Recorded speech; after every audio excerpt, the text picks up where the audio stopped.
राधे राधे, जय श्री कृष्ण। बंशीधरम तोत्रधरम नमामि मनोहरम मोहहरम च कृष्णम मालाधरं धर्मधुरं धरं च पार्थस्य सारथ्यकरं च देवं कर्तव्यदीक्षां च समत्वशिक्षां ज्ञानस्य भिक्षां शरणागतिं च ददाति गीता करुणद्रभूता कृष्णेन गीता जगतो हिताय। श्रीमद् भगवद गीता जी अध्याय 12वां भक्ति योग श्लोक 9वां। अथ चित्तं समाधातुं न शक्नोषि मयि स्थिरम् अभ्यासयोगेन ततो मामि छाप्तुं धनञ्जय। अथ चित्तं समाधातुं न शक्नोषि मयि स्थिरम् अभ्यासयोगेन ततो मामि छाप्तुं धनञ्जय। हे अर्जुन, अथ चित्तम मयि स्थिरम समाधातुम, यदि तू अपने मन को मुझ में अचल भाव से स्थिर अर्पण करने में अपने को समर्थ न मानता हो तो हे धनंजय, अभ्यास योगेन माम आप्तुम इच्छा, मुझे अभ्यास योग के द्वारा प्राप्त करने की इच्छा कर। करत अभ्यास जड़ मति सुजान हो, अभ्यास करत करत जड़ आदमी भी सुजान हो जाता है। तो यहाँ भगवान कहते हैं, यहाँ चित्त पद का अर्थ मन किया गया है ना। चित्त और मन दोनों अलग हैं, लेकिन यहाँ चित्त माने मन। परंतु श्लोक के पिछले श्लोक में जो वर्णन किया है साधकों के संबंध में, वहाँ चित्तम पद में यहाँ मन बुद्धि दोनों को लेना युक्ति संगत है। चित्तम पद से मन को भी ले लो और बुद्धि की ले लो। आगे कहा ना कि भगवान को मन दे दो, भगवान को बुद्धि दे दो, और फिर ये हो जाएगा तो अपने आप को आप देने के लिए तैयार हो जाएंगे। भगवान अर्जुन को कहते हैं कि जो तू यदि मन बुद्धि मुझ में अचल भाव से स्थापित करने में, अर्थात मुझे अर्पण करने में खुद को असमर्थ मानता हो तो अभ्यास करो, अभ्यास के द्वारा मुझे प्राप्त करने की इच्छा करो। अभ्यास योगेन ततो मामि छाप्तुं धनंजय। तो अभ्यास बहुत बड़ी चीज़ है। आदमी कोई भी हो, गंवार भी हो, कितना भी मूर्ख हो, लेकिन यदि वह अभ्यास करेगा तो धीरे धीरे वह उसमें सफलता प्राप्त कर सकता है। छोटी सी गैया हो, बछड़ा, उसको जन्म से ही आप उठाते रहो, रोज उठाना, तो वह कितनी भी बड़ी हो जाए तो आप उठा सकते हो। ये सत्य है। तो अभ्यास और अभ्यास योग दोनों पृथक पृथक हैं। कोई लक्ष्य को चित्त को बारंबार जोड़ने का नाम अभ्यास है। लक्ष्य के पर जोड़ने का नाम, चित्त को जोड़ने का नाम अभ्यास है। और समता का नाम योग है। समता रखकर अभ्यास करना, उसको अभ्यास योग कहा जाता है। अब देखिए, समता नहीं रखेंगे तो मन उसमें चिपकेगा नहीं, है ना, जुड़ नहीं पाएगा। तो समता रखकर अभ्यास करना अभ्यास योग कहा जाता है। केवल भगवत प्राप्ति के उद्देश्य से कर्म में जो करने में आते हैं, भजन, नाम, जप आदि, वो सब अभ्यास योग है। तो अभ्यास के साथ योग का संबंध न होने से साधक को उद्देश्य संसार रहता है। इसलिए अभ्यास के साथ योग का संबंध रहना चाहिए, नहीं तो फिर संसार हो जाएगा। संसार का उद्देश्य होने से स्त्री, पुत्र, धन, संपत्ति, मान, बढ़ाई, निरोगिता, अनुकूलता आदि अनेक कामनाएं उत्पन्न हो जाती है। कामना वाले पुरुष की क्रियाओं का उद्देश्य भी कभी कभी पुत्र, कभी कभी संपत्ति, कभी कभी मान, बढ़ाई, ये भिन्न भिन्न रहता है। देखिए, दूसरे अध्याय के 41वें श्लोक में भगवान ये बात बता रहे हैं। तो अभ्यास करना बहुत अच्छी बात है। अभ्यास और योग दोनों साथ में करने का। व्यवसायात्मिका बुद्धि रेके कुरुनंदन बहुशाखायनन्ताश्च बुद्धयो व्यवसायिनां। हे कुरुनंदन, यह समबुद्धि की प्राप्ति के विषय में निश्चयात्मिका बुद्धि एक ही होती है, और जिनका निश्चय भी एक नहीं होता है, ऐसे मनुष्यों की बुद्धि अनंत कई प्रकार की हो जाती है, फिर वो उसमें सफल नहीं होते हैं। इसलिए ऐसे पुरुष की क्रिया योग नहीं बन पाएगी। योग तब बनेंगी जब क्रिया का उद्देश्य ध्येय केवल परमात्मा हो। साधक जब भगवत प्राप्ति का उद्देश्य रखकर बारंबार नाम जप आदि करने की चेष्टा करते हैं, तब उनके मन में कई अनेक संकल्प पैदा होते रहते हैं। इसलिए साधक को मेरा ध्येय भगवत प्राप्ति है, इस प्रकार की दृढ़ भावना कर सारे संकल्प से उपराम हो जाना चाहिए, है ना। और कोई संकल्प नहीं होना चाहिए, भगवत प्राप्ति ही संकल्प। मामी छाप तुम धनंजय, इत पदों से भगवान अभ्यास योग को अपनी प्राप्ति का स्वतंत्र साधन बताते हैं। पिछले श्लोक में जैसे भगवान ने अपने में मन बुद्धि अर्पण करने का कहा, और इसी श्लोक में अभ्यास योग की बात करते हैं। इससे यह धारणा हो सकती है कि अभ्यास योग भगवान में मन बुद्धि अर्पण करने का एक साधन है। अभ्यास नहीं होगा तो मन बुद्धि हम वहाँ स्थापित नहीं कर सकते, मन भटकेगा, चंचल है ना मन। इसलिए पहले अभ्यास द्वारा मन बुद्धि भगवान को अर्पण होंगे, फिर भगवान की प्राप्ति होगी। परंतु मन बुद्धि को अर्पण करने से भगवत प्राप्ति यदि हो जाए, ऐसा नियम नहीं है। भगवान का कथन का तात्पर्य यही है कि जो उद्देश्य भगवत प्राप्ति का हो, अर्थात उद्देश्य के साथ साधक की पूर्ण एकता हो, केवल अभ्यास से ही उसको भगवत प्राप्ति हो जाएगी। जब साधक भगवत प्राप्ति के उद्देश्य से बारंबार नाम जप भजन कीर्तन श्रवण आदि का अभ्यास करेगा, तब उसका अंतःकरण शुद्ध हो जाएगा, भगवत प्राप्ति की इच्छा जागृत होगी। सांसारिक सिद्धि असिद्धि में समान होते हुए भगवत प्राप्ति की तीव्र इच्छा हो जाती है।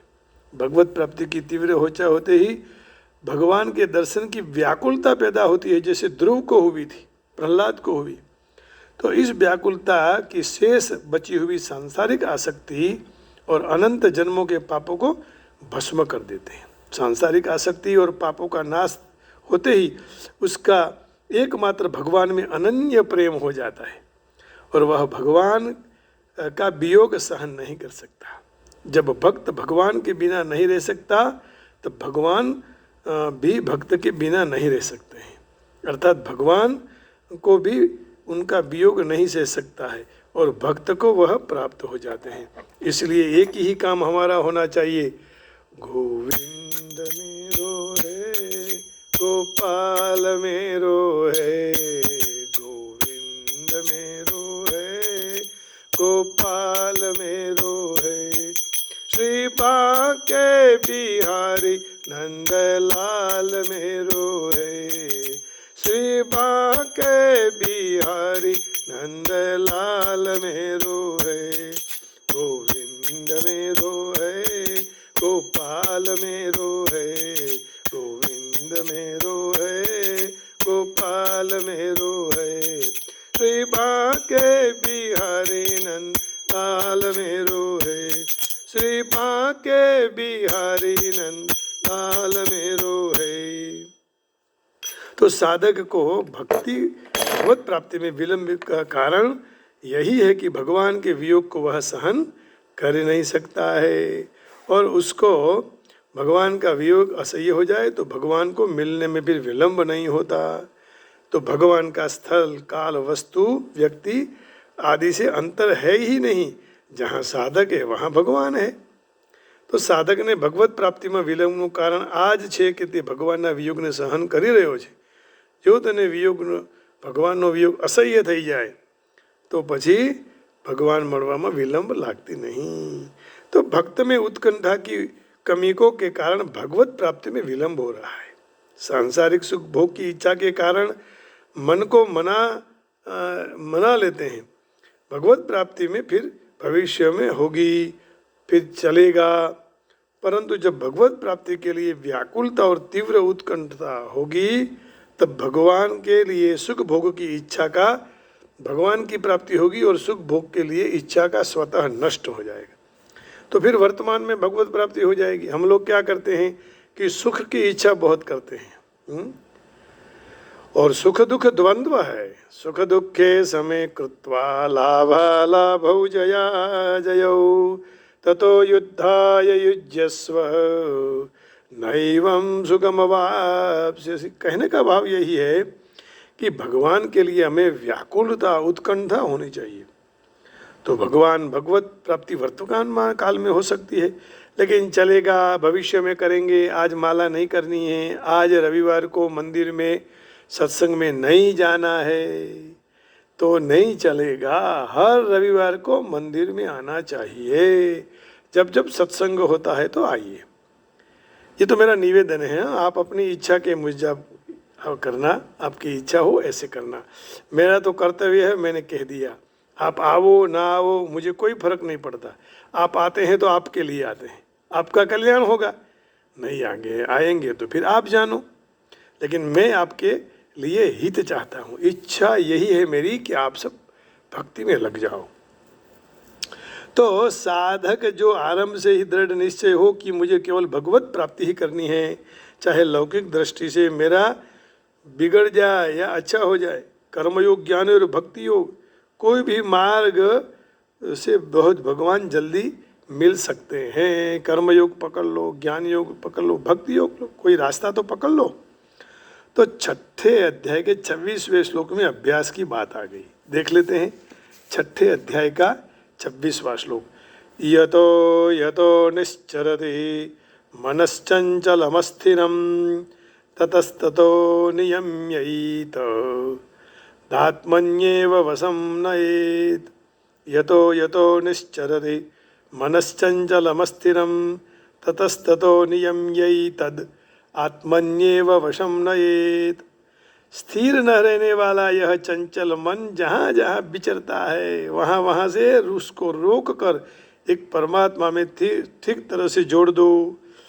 गीता जी में अभ्यास का स्वरूप स्पष्ट रूप से इस श्लोक में दिखाई देता है ना। तो उसको फिर आगे बढ़ो। यतो यतो निश्चरति मनश्चंचलमस्थिरं ततस्ततो नियम्यैतद् आत्मन्येव वशं नयेत्। ये अभ्यास स्टडी नित्य करो। अभ्यासेन त कौन्तेय वैराग्येण च गृह्यते, है ना, वो भी आगे कहा है। परंतु यह अभ्यास योग की बात आई जिससे कल्याण होता है। मात्र अभ्यास हो और योग न हो तो एक अवस्था तक पहुंच जाएंगे, परंतु कल्याण नहीं होगा। मन का निरोध करना अर्थात बारंबार मन को भगवान में लगाना, उसको अभ्यास कहते हैं। अभ्यास योग में मन का निरोध नहीं है, बल्कि मन के साथ संबंध विच्छेद करना है। समत्वम योग उच्यते।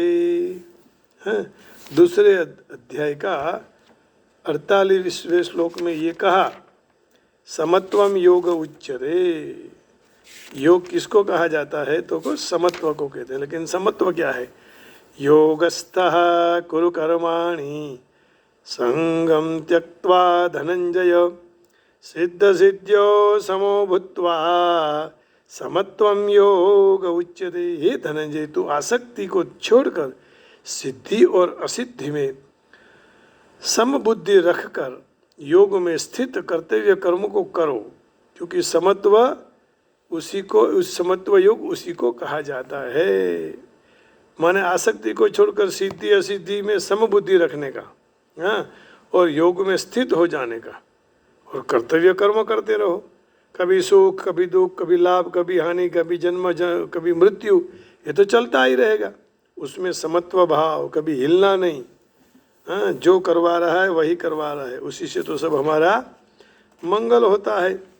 तो इस प्रकार हमें यहाँ ध्यान देना चाहिए कि भगवान ने क्या कहा। अभ्यास करो। अथ चित्तं समाधातुं न शक्नोषि मयि स्थिरम् अभ्यास योग युक्तेन मामी छाप्तुं धनंजय। ये धनंजय मामिच्छाप्तुम, माम इच्छा माप्तुम, मुझे प्राप्त करने की इच्छा है तो मुझे अभ्यास करो। इस श्लोक में भक्ति योग की दो अलग अलग प्रक्रिया बताई है, जो मनुष्य को दिव्य प्रेम के द्वारा पूर्ण पुरुषोत्तम कृष्ण भगवान के प्रति सच्चा अनुराग विकसित होना चाहिए। यह तो विकसित किया है। इसके लिए प्रथम प्रक्रिया उपयुक्त है। जिसको दिव्य प्रेम के द्वारा परमेश्वर में अनुराग नहीं हुआ है, उनके लिए दूसरी प्रक्रिया उपयुक्त है। दूसरी श्रेणी के मनुष्य के लिए विविध प्रकार के विधि विधान बताए हैं, जिनका पालन करके अंत में वह कृष्ण के लिए अनुराग की अवस्था प्राप्त करते हैं। भक्ति योग ये इंद्रियों का शुद्धिकरण है। अर्वाचीन काल में भौतिक जीवन में इंद्रियां सदा अशुद्ध होती है, क्योंकि वह सदा इच्छा तृप्ति में कार्यरत है। परंतु भक्ति योग के द्वारा इंद्रियों को शुद्ध कर सकते हैं और विशुद्धावस्था में प्रत्यक्ष परमेश्वर के संपर्क में आ जाते हैं। यही भौतिक जीवन में मैं अन्य हूँ, कोई अन्य मालिक नहीं सेवा में हो ही सकूँ, परंतु मैं निश्चय रूप से प्रेम भाव से मालिक की सेवा नहीं करता हूँ। मैं मात्र पैसों के लिए उनकी सेवा करता हूँ। जैसे हम भी नौकरी करते हैं तो पैसों के लिए करते हैं सब। कोई सेठ के यहाँ नौकरी करता है तो पैसों के लिए करता है, तो वह मालिक अपने में प्रेम भाव नहीं रखता है। जहाँ आप एम्प्लॉय बन गए, फिर आप कोई कितने बड़े भी पंडित हो, कोई आपसे प्रेम नहीं करेगा, क्योंकि आप एम्प्लॉय हो गए। आप छोड़ दो पगार लेना ही, तो फिर एम्प्लॉय नहीं कहलाओगे। तो मेरी सेवा, हाँ, उसमें प्रेम नहीं रखता है पैसे के लिए, तो सेवा करवाता है वह भी, उसका वर्तर उसका सामने उसको भी दे देता है। इसलिए उसमें प्रेम भाव होना सवाल ही नहीं है। प्रेम कहाँ से फिर होगा। परंतु आध्यात्मिक जीवन में मनुष्य विशुद्ध प्रेम के स्तर तक उन्नत होना पड़ता है। प्रेम भाव की कक्षा वर्तमान इंद्रियों के द्वारा भक्तिमय सेवा का निरंतर आचरण करने से प्राप्त कर सकते हैं। यह ईश्वर के लिए प्रेम हरेक के हृदय में सुषुप्त अवस्था में रहा हुआ है, और वहाँ ईश्वर प्रेम अलग अलग तरह से प्रकट होता है, परंतु भौतिक संग के द्वारा दूषित होता है। अब हृदय को भौतिक संग से विशुद्ध करना है और सुषुप्त सहज कृष्ण प्रेम को पुनः जागृत करना है। यही संपूर्ण प्रक्रिया है। भक्ति योग के विधि विधानों को अभ्यास के लिए मनुष्य निष्णात गुरु के मार्गदर्शन लेकर कई नियम का उसमें पालन करना होता है। जैसे कि सुबह में उठना, ब्रह्म मुहूर्त में उठ जाओ, स्नान करना, मंदिर में जाकर प्रार्थना करना, हरे कृष्ण कृष्ण कृष्ण हरे हरे, हरे राम राम राम हरे हरे, हरे राम राम राम हरे हरे, हरे कृष्ण कृष्ण कृष्ण हरे हरे, राम राम हरे हरे, हरे कृष्ण कृष्ण कृष्ण हरे हरे, हरे राम राम राम हरे हरे, हरे कृष्ण कृष्ण कृष्ण हरे हरे। इसका नित्य निरंतर जप करते रहो मित्रों। यही हमें जीवन में परम आनंद देने वाले हैं। और फिर अर्चा विग्रह को अर्पण करो, अर्चा की पूजा करो, फूल चुटने जाओ, भगवान के लिए फूल लेके आओ, भगवान के लिए दूध लाओ, भगवान के लिए सब्जियां अर्पण करो, और अर्चा विग्रह को फिर वहाँ भोग लगाने के लिए रसोई बनाओ, प्रसाद ग्रहण करो। ऐसे अनेक प्रकार के नीति नियम हैं जिनका पालन करने का होता है। मनुष्य शुद्ध भक्त के पास से हमेशा भगवद गीता और श्रीमद् भागवत का श्रवण करना चाहिए। ऐसे अभ्यास से कोई भी मनुष्य को भगवत प्रेम की कक्षा में पहुंचने में सहायता मिलती है। कथा के बिना प्रेम जागृत नहीं होता है। फिर भगवान के दिव्य लोक के बाबत में अपनी प्रगति को सुनिश्चित करें। विधि विधानों का पालन करके अपने गुरु के आदेशानुसार भक्ति योग का इस तरह आचरण करने से मनुष्य भगवत प्रेम की अवस्था को निश्चित रूप से सिद्ध कर सकता है। माने भगवान तक पहुंच जाता है, और हम भगवान के अंश हैं तो भगवान भी हमें उसमें उनके तक पहुंचने के लिए हमें मदद करते हैं, लेकिन हमें पहुंचना चाहिए। अब देखिए, अथ चित्तं समाधातुं न शक्नोषि मयि स्थिरम् अभ्यास योगेन ततो मामे चाप्तुम Dhananjay. If you cannot steadily fix the mind on me, Arjuna, the seek to attain me through the yoga of practice, Abhyasa yoga. You can do practice of Abhyasa yoga. If you cannot steadily fix the mind on me, क्योंकि मन हमारा चंचल है ना, स्थिर नहीं रह सकता, it's not steady. Mind is always jumping. Monday to Friday working and Saturday Sunday jumping. Do not jump. Saturday Sunday also come the temple and do the pray and give the blessing of the God. Them He will give you blessings. He will bless you. So come, don't jump Saturday and Sunday. If you cannot steadily fix the mind on me, Arjuna, then seek to attain me through the yoga of practice. Practice is very important. Any line, any work. If you do not practice, then you will be success in your goal. The practice is the main important. My dear Arjuna, O winner of the wealth, if you cannot fix your mind upon me without devotion, then follow the regulative principles of Bhakti Yoga. In this way, develop a desire to attain me. Means we are doing Shravan Masa whole month's puja, and then whole year we cannot go.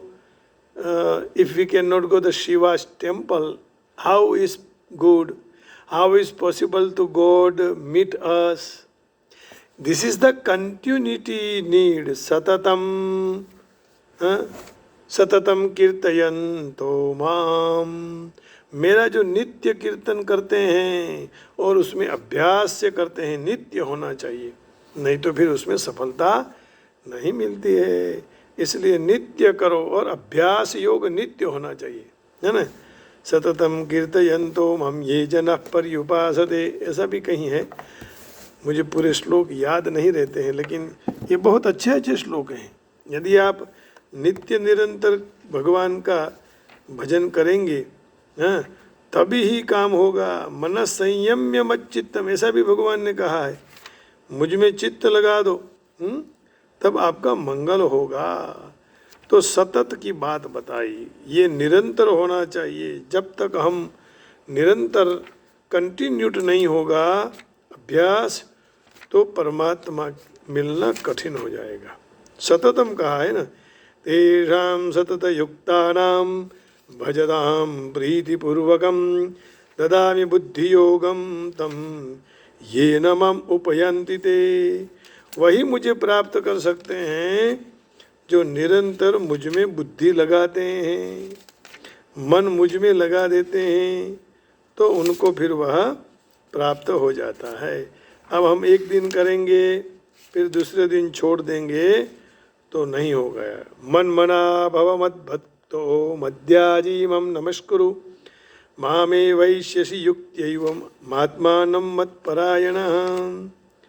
तो भगवान ने कहा कि यदि फिर कितना भी आदमी पापी होगा तो उसका भी मैं स्वीकार करता हूँ। मुझे कुछ भी आप अर्पण कर दो, लेकिन अनन्याश्चिन्तयन्तो माम ये जनः पर्युपासते तेषां नित्याभियुक्तानां योगक्षेमं वहाम्यहं सततं कीर्तयन्तो मां यतन्तश्च दृढव्रताः नमस्यन्तश्च मां भक्त्या नित्ययुक्ता उपासते। हे महात्माओं, मेरे महिमा का नित्य कीर्तन करते हैं, दृढ़ संकल्प पूर्वक करते हैं, मुझे नमस्कार करके भक्ति भाव से निरंतर भजते रहते हैं, तो फिर वह मुझे प्राप्त कर लेते हैं। तो सततम कीर्तयन्तो माम यतन्तश्च दृढ़व्रताः, सततम कीर्तयन्तो माम यतन्तश्च दृढ़व्रताः। ये बात बताई कि नित्य निरंतर अभ्यास करो और मेरा चिंतन करो तो मैं आपको मिल जाऊंगा, उसमें कोई शंका नहीं है, संदेह नहीं है। अब देखिए गुजराती में बहुत अच्छा एक भजन आया है।